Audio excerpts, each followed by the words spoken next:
नमस्कार, मी Nitin Bankar as a assistant manager Pune. आपण सुमिल कृषी सल्ला या कार्यक्रमामध्ये आलो आहोत. किसन आवटी यांच्या प्लॉटवरती आलो आहोत. आपण या ठिकाणी किसन आवटींना एक प्रश्न विचारू इच्छितो की आपण त्यांना एक डेमोस्ट्रेशनसाठी सलेक्स्टा हे नवीन उत्पादन कंपनीचं दिलं आहे, तर त्याच्यातनं त्यांना काय बेनिफिट झाला आहे, तर त्यांच्याकडून आपण थोडक्यात मनोगत ऐकूया.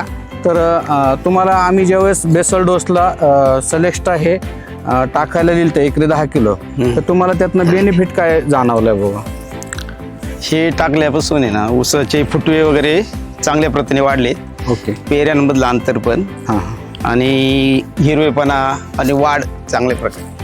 आता तुम्ही त्यांनी सांगितल्याप्रमाणे बघू शकता का ह्या ठिकाणी साधारण एका फुटव्याला 7-7, 8-8 फुटवे आहे. त्याची पेऱ्यातलं अंतर चांगलं झालेलं आहे, साईज चांगली झालेली आहे आणि पानांची साईज आणि हिरवेगारपणा चांगल्या पद्धतीनं दिसत आहे आपल्या ह्या ठिकाणी. आणि ज्या ठिकाणी त्यांनी वापरलेलं नाही तर त्या ठिकाणी त्यांना साईज कमी झालेली, फुटवे कमी दिसतात आणि पेऱ्यातलं अंतर सुद्धा कमी वाटतं आणि हिरवेगारपणा थोडा कमी वाटतं. पहिल्या डोसला तुम्ही काय टाकलेलं आहे त्याला? पहिल्या डोसला युरिया आणि DAP ही खते टाकली होती. ओके. आणि त्यानंतर ही सुमिल कंपनीचं सलेक्टर वापरलेले आहे. आता तुम्ही गेल्या वर्षी जे वापरलंय म्हणजे जे उत्पन्न घेतलं गेल्या वर्षी एकराला, तर त्याच्यात आणि याच्यामध्ये काय डिफरन्स जाणवतो का तुम्हाला? उत्पादन नक्कीच वाढणार आहे. किती टक्क्यांनी वाढेल? साधारण तरी 15 ते 20% वाढले पाहिजे ना एक अंदाजे. कारण ऊसाची उंची वगैरे चांगली झालेली आहे, वाढ पण चांगली, हिरवेपणा चांगला आहे, पानांची रुंदी पण चांगली.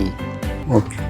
फुटवे चांगले दिसतात तुम्हाला, ग्रेनरी चांगली दिसते, साईज पण चांगली साईज. म्हणजे तुमचं असं म्हणणं आहे का कमीत कमी 10 ते 20% तुमचं वाढवायला पाहिजे, उत्पन्न वाढणार आहे. मग तुम्ही बाकीच्या आदर्श शेतकऱ्यांना काय सांगू इच्छिता? सर्व माझं तर सांगणं आहे, सुमिल कंपनीचं हे सिलेक्टर आहे ना, सर्व शेतकऱ्यांनी वापरावं, चांगले रिझल्ट भेटतील आणि नक्की त्याचा उपयोग होईल.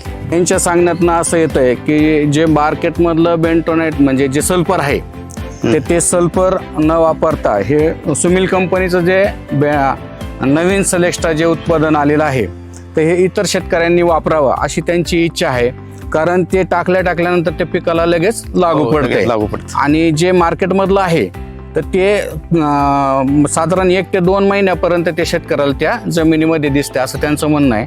पण सर्व शेतकऱ्यांना माझ्या मते पण आणि आवटी साहेबांच्या यांच्या म्हणण्यानुसार तर सर्वांनी हे एकरी साधारण 10 किलो याप्रमाणे वापरण्यास काही हरकत नाही. धन्यवाद.